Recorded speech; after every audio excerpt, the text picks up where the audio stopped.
कि जो अपनी वैक्सीन है, जिसका सब ट्रायल रिपोर्ट अपने पास है, अपनी गवर्नमेंट ने, हेल्थ मिनिस्ट्री ने, सबने जांच करके उसको ओके किया है, तो वो वैक्सीन हमारे हिसाब से सेफ है।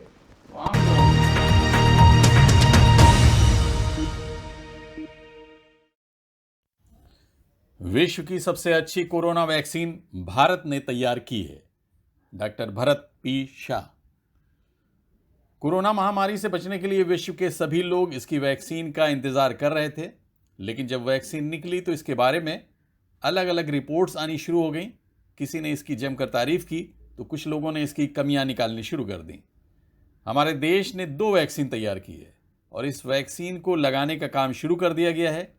मुंबई शहर के मशहूर doctor professor Bharat P Shah ने सबसे पहले ये वैक्सीन खुद लगवाई और उन्होंने भारत में तैयार की गई वैक्सीन की जमकर तारीफ की। डॉक्टर शाह ने दावा किया है कि हमारे देश की वैक्सीन विश्व की सबसे अच्छी वैक्सीन है। डॉक्टर भरत शाह ने अपने ये विचार प्रेस 9 न्यूज़ को दिए गए एक इंटरव्यू में व्यक्त किए। ये इंटरव्यू प्रेस 9 न्यूज़ के मुख्य संपादक आबिद नकवी और रिपोर्टर सैफ सेलिया ने लिए हैं। डॉक्टर शाह ने सभी देशवासियों से अपील की है कि वो किसी भी तरह की अफवाह पर ध्यान न दें और ये वैक्सीन अवश्य लगवाएं। ऐसा बताइए सबसे पहले कि ये वैक्सीन क्या चीज़ है? तो वैक्सीन जो है वो जिस बीमारी को देते हैं, वो बीमारी के कीटाणु अपने शरीर के अंदर दाखिल करते हैं। तो आप घबरा जाएंगे, भाई कीटाणु शरीर में दाखिल करेंगे तो बीमारी होएगी, लेकिन एक कीटाणु को इनएक्टिवेट कर देते, डेड कर देते, उसकी जो बीमारी करने की मात्रा है वो नष्ट कर देते हैं। तो उसका प्रोटीन या उसका सेल वॉल या पूरा वायरस वो इंजेक्ट करते हैं। तो उससे क्या होता है कि बॉडी में फॉरेन सब्सटेंस आया तो बॉडी उसको रिएक्ट करेंगी। तो रिएक्ट करके क्या करेंगी, उसकी एंटीबॉडी पैदा करेगी। अभी एंटीबॉडी पैदा हो गई, फिर आपके शरीर में बीमारी के वायरस भी एंटर हुए तो एंटीबॉडी उसको नष्ट कर देगी, तो आपको बीमारी नहीं होगी। तो वैक्सीन क्या है कि जो शरीर में प्रतिकार शक्ति को उत्पन्न करने के लिए वैक्सीन देते हैं। तो ये किसको देना चाहिए, किन लोगों को देना चाहिए वैक्सीन? अगर एक्चुअली सब लोग को देना होता है। उसमें ऐसा है कि अभी जो अपना अभी का रूल है, 18 साल के ऊपर को ही देते हैं। इसका मतलब ऐसा है कि छोटे बच्चे को थाइमस करके एक ग्लैंड होती है, तो उनको ज़रूरत नहीं होती है, तो इसके लिए अभी नहीं देते। तो प्रायोरिटी में ऐसा है कि जो स्वास्थ्य कर्मी लोग हैं, सुरक्षा कर्मी है, वो सबको पहले एक के बाद एक गवर्नमेंट लिस्ट बनाया है, उसमें देंगे। अभी क्वेश्चन आपका है कि किसको देने का है। तो दूसरा कौन है लिस्ट कि जो बीमारी एजेड है, सीनियर सिटीज़न है, उसको बीमार है, उसको नक्की ज़रूर है। तीसरा ऐसा एक ग्रुप है कि HIV वाले को भी दे सकते हैं, जो कैंसर वाले हैं, जिसको कीमोथेरेपी चलता है उसको भी, क्योंकि वो लोग को ज़्यादा ज़रूरत है। तो एड्स वाले हैं, कैंसर वाले हैं, जो स्टेरॉइड की दवा ले रहे हैं, वो सबको बीमारी होने की संभावना बहुत ज़्यादा है, तो वो लोग को तो पहले देना बनता है, तो उससे फ़ायदा ज़रूर करेगा। अभी दूसरा एक ग्रुप है कि प्रेगनेंसी। तो पहले बोलते थे कि प्रेगनेंसी में तो डेंजर है। नॉर्मल प्रेगनेंसी में भी वैक्सीन देते हैं, टिटेनस का देते हैं, दूसरे देते हैं, और वो सबको बराबर लगती है। अभी तक इस्टेब्लिश नहीं हुआ है कि प्रेगनेंसी में कितना सेफ है, लेकिन ऐसा नक्की है कि तुमको 2 रिस्क को बैलेंस करना है। प्रेगनेंसी है और बीमारी हुई तो क्या होएगा, और प्रेगनेंसी है और वैक्सीन लिया तो क्या होएगा। तो जो कम रिस्क वाला चीज़ वो एक्सेप्ट करना है, तो कम रिस्क वाले ये वैक्सीन वो लेंगे तो आपको बीमारी नहीं होएगी। और प्रेगनेंसी में कोविड की बीमारी आई तो बहुत ख़तरनाक होती है। तो ये आपने बताया कि किसे देना चाहिए, और Yes. अब ये सवाल ये भी है कि अब किसे नहीं देना चाहिए वैक्सीन, कौन से लोगों को? ये बहुत अगत्य का चीज़ है। किसको नहीं देना वो सबसे अगत्य है। किसी को भी दे सकते हैं और फिर तकलीफ़ होती है, फिर नाम खराब होता है। तो जो सबसे पहले जिसको नहीं देना है उसका लिस्ट में पहला नंबर है जिसने अपनी लाइफ में कभी भी इंजेक्शन लिया और रिएक्शन हुआ, भारी रिएक्शन हो गया, पल्स बढ़ गया, ब्लड प्रेशर कम हो गया, बेहोश हो गया, वो चाहे कितने भी साल पहले हुआ, वो मरीज़ को वैक्सीन नहीं लेना चाहिए कि वैक्सीन का भी रिएक्शन हो सकता है। तो इसके लिए हम बोलते हैं कि जिसको ज़िंदगी में कभी भी रिएक्शन आया, एलर्जिक रिएक्शन, उसको नहीं। दूसरा ग्रुप ऐसा है कि जिसको एलर्जी है, खाने की एलर्जी, उसकी एलर्जी, हवा की एलर्जी, तो वो छोटा फॉर्म में एलर्जी होएगी तो ले सकते हैं, लेकिन अभी जो देते हैं उसमें वो एलर्जी का हिस्ट्री होता है, उसको नहीं देते हैं। तो जिसको छोटी मोटी एलर्जी होती है उसको भी नहीं देते। अभी क्यों नहीं देते हैं कि जो वैक्सीन बनते हैं उसमें 5 आइटम होती है। एलम होता है, जिलेटिन होता है, मिल्क प्रोटीन होता है काऊ मिल्क का, ईस्ट होता है, और ये जो गम बोलता है च्युइंग गम, ये 4-5 चीज़ का कंपोनेंट वैक्सीन में है। तो जिसको ये 5 चीज़ की एलर्जी है और वो वैक्सीन लेगा तो उसका चांस है कि उसको एलर्जी हो सकती है, तो उसको बने तो नहीं देना। अब सवाल जो है कोविड वैक्सीन को लेके चल रहा है, जिसमें जो है कोविड में कुछ लोगों ने ऐसा र्यूमर सा फैलाया कि इसको लेने से नुकसान हो रहा है तो नहीं लेना चाहिए, तो इसलिए काफी मेडिकल के भी स्टाफ के लोग वो भी पीछे हट गए कि नहीं वो नहीं ले रहे थे, तो अपील करनी पड़ी। आपने खुद लिया है वैक्सीन, अब आप बताइए डॉक्टर साहब कि ये जो है। मैंने खुद वैक्सीन लिया, दूसरे दिन ही लिया था। सीनियर सिटीजन होते हुए भी, डायबिटीज़, प्रेशर, सब बीमारी होते हुए भी लिया है, क्योंकि मेरे को मालूम है वो मेरे को फ़ायदा करने वाली है। अभी ये जो मीडिया में जो है किधर लोगों की बातों पर है, लेकिन उसका क्लेरिफिकेशन मैं ये करता हूँ कि वैक्सीन 2 प्रकार की है। एक इंडिया में जो है वायरस की वैक्सीन है, उसमें डेड वायरस यूज़ करते हैं, एडिनो वायरस करके। तो वायरस की वैक्सीन डीएनए आरएनए दोनों को संभालती है। वो जो अपना कोविशील्ड है और कोवैक्सीन करके, वो डेड वायरस की इंडिया की वैक्सीन है। फॉरेन की जो वैक्सीन है, जो अमेरिका में, इंग्लैंड में दिया हुआ है, फाइज़र वैक्सीन, मॉडर्ना वैक्सीन, वो mRNA वैक्सीन है। M is messenger RNA, RNA protein है। तो वो देखा गया कि वो mRNA वैक्सीन से बहुत एलर्जी और एनाफाइलेक्टिक रिएक्शन होते हैं। तो अभी तक इंडिया में तो वैक्सीन अभी आई, तो अभी तक के जितने न्यूज़ है वो फॉरेन वैक्सीन का है। तो ये फॉरेन वैक्सीन से रिएक्शन आया तो इंडिया में सब घबरा गए कि अपने को भी होएगा। ये रिपोर्ट में प्रूव हो गया कि mRNA वैक्सीन से ये सेफ वैक्सीन है और उससे चांस बहुत कम है, और जो थोड़ी साइड इफ़ेक्ट अब बताएंगे तो वो थोड़े होते हैं, वो सबको होता है। तो ऐसा है, तो नाम खराब हुआ फॉरेन की वैक्सीन से इंडिया का, ऐसा हो गया। आपने बताया कि यहाँ की जो वैक्सीन इंडिया में पैदा की गई है वो सबसे सेफ वैक्सीन्स होती हैं, तो उसके बारे में थोड़ा बताइए कि जो कोवैक्सीन है, जो सीरम इंस्टीट्यूट ऑफ इंडिया ने बनाई है, वो एडिनो वायरस करके जो वायरस है, जो कोरोना वायरस का ही ग्रुप का है, तो वो वायरस बॉडी में एंटर हो गया तो वायरस बॉडी एंटीबॉडी बनाएगी जो कोरोना को ही ख़त्म कर सकती है और करती है।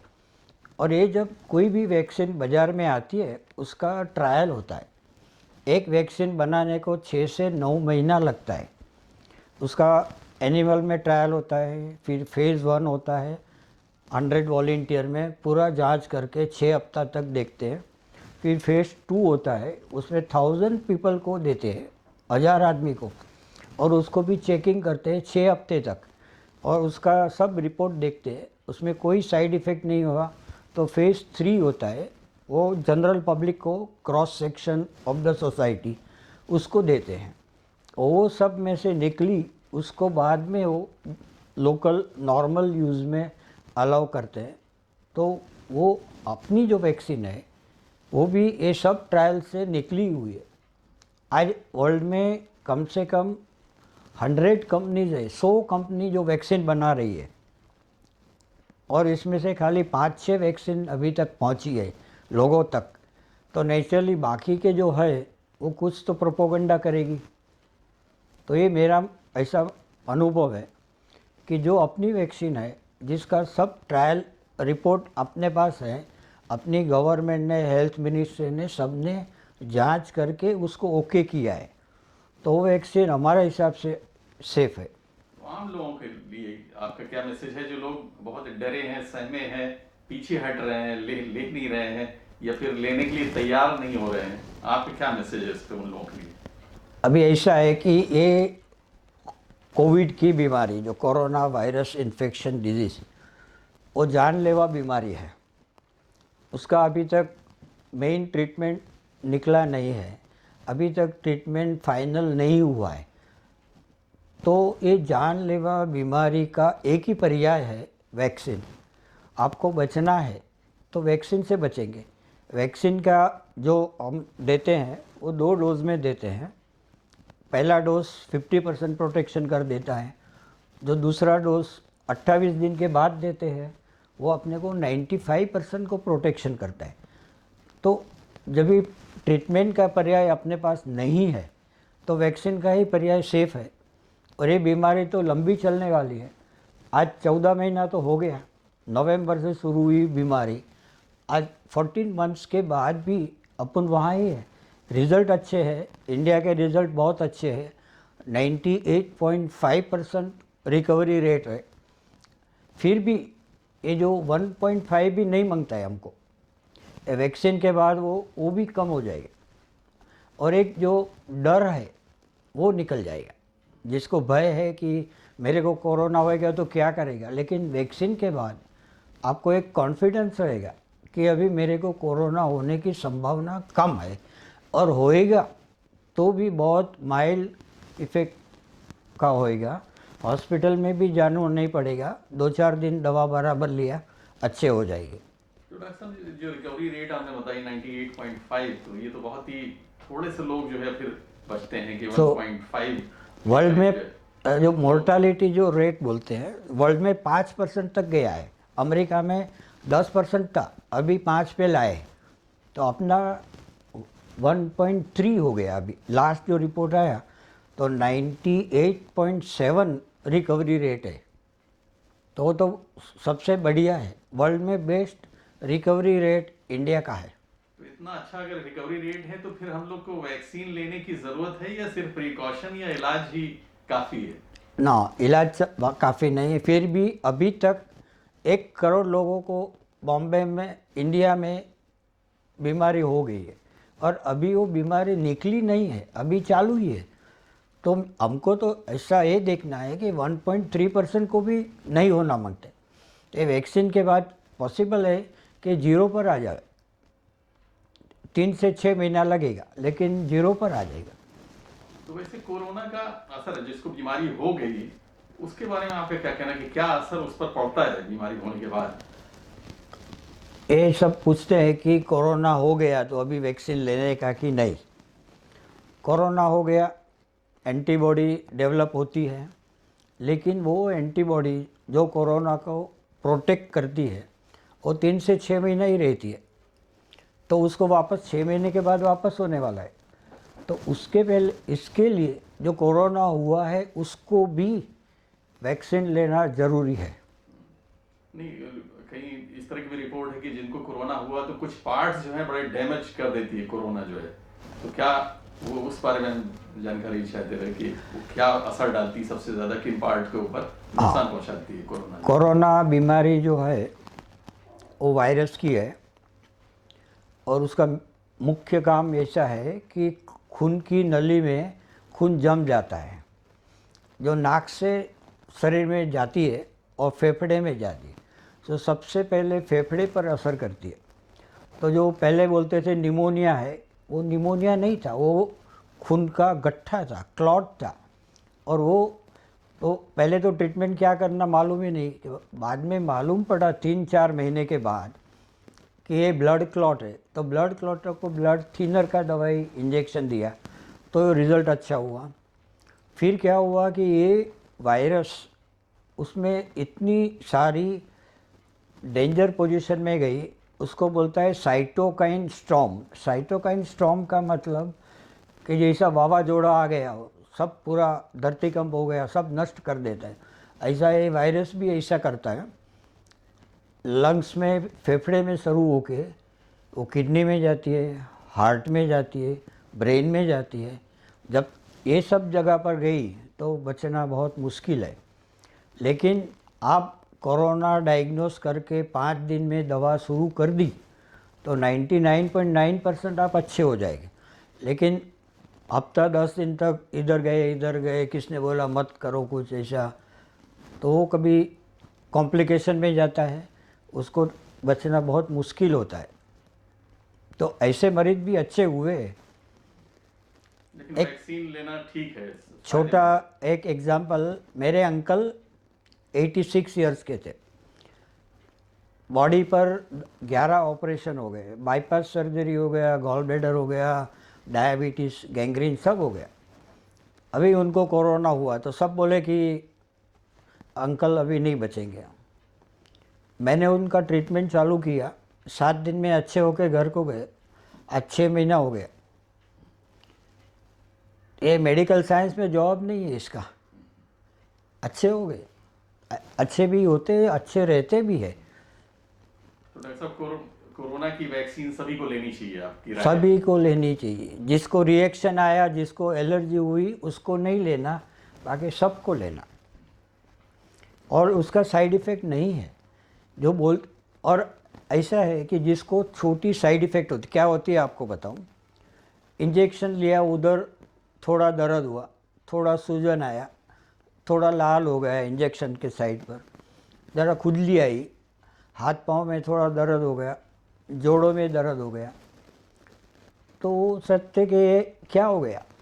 ये होना मेरे लिए अच्छा है कि इसका मतलब कि बॉडी तुम्हारे वैक्सीन को रिएक्ट कर रही है। वैक्सीन बॉडी को रिएक्ट करेगी तो बॉडी का जो इम्यून सिस्टम स्टिमुलेट हो जाएगा, तो वो लोग को वैक्सीन का असर अच्छा होता है। वो समझे कि वैक्सीन का साइड इफ़ेक्ट हो गया, नहीं, ये वैक्सीन का इफ़ेक्ट है, साइड इफ़ेक्ट नहीं है। ये गुड इफ़ेक्ट है कि उससे तो फ़ायदा हुआ कि आपका बॉडी में एंटीबॉडी का प्रोडक्शन बहुत अच्छा हो गया। तो वो गलत बात है कि रिएक्शन अच्छा नहीं है। ये रिएक्शन बहुत अच्छा है, लेकिन जिसको एलर्जी है वो उसको संभालना पड़ेगा, बाकी सबको कुछ नहीं होता। हाँ डॉक्टर साहब, क्या बात बताना चाह रहे हैं वैक्सीन के बारे में? तो वैक्सीन लेने के बाद ऐसा लगता है कि अपना सेफ हो गए, अपने लिए नहीं, अपने फैमिली के लिए, अपने समाज के लिए या अपने देश के लिए भी। सब लोग वैक्सीन लेंगे तो पूरा कोरोना भाग जाएगा 3 से 6 महीने में। नहीं लेंगे तब तक वो चालू ही रहेगा। एक तो वो तो एक पॉजिटिव फीलिंग आना मांगता है, जो मेरे को भी आई, सबको आती है। जिस हमने पूछे मेरे फ्रेंड लोग को भी, ये कोरोना लेने के बाद जो डर था वो निकल गया। कोरोना का डर नहीं लगता है कि अभी कोरोना हो गया तो हम अच्छे हो जाएंगे। तो वो जो पॉजिटिव फीलिंग होती है तो बहुत अच्छी बात है। और एक लास्ट बात है, वैक्सीन लेने के बाद भी मास्क पहनना है, सोशल डिस्टेंस भी रखना है और सैनिटाइजर करना है, वो छोड़ना नहीं जब तक पूरा इंडिया में कोरोना नहीं निकल जावे। तो वो नहीं समझना कि अभी वैक्सीन लिया और अभी मैं सब नहीं करेगा चलेगा, नहीं, वो करना ज़रूरी है, क्योंकि आपकी प्रोटेक्शन तो 1.5 महीने के बाद शुरू होती है, तो इसके लिए वो करना ज़रूरी है। थैंक यू डॉक्टर साहब।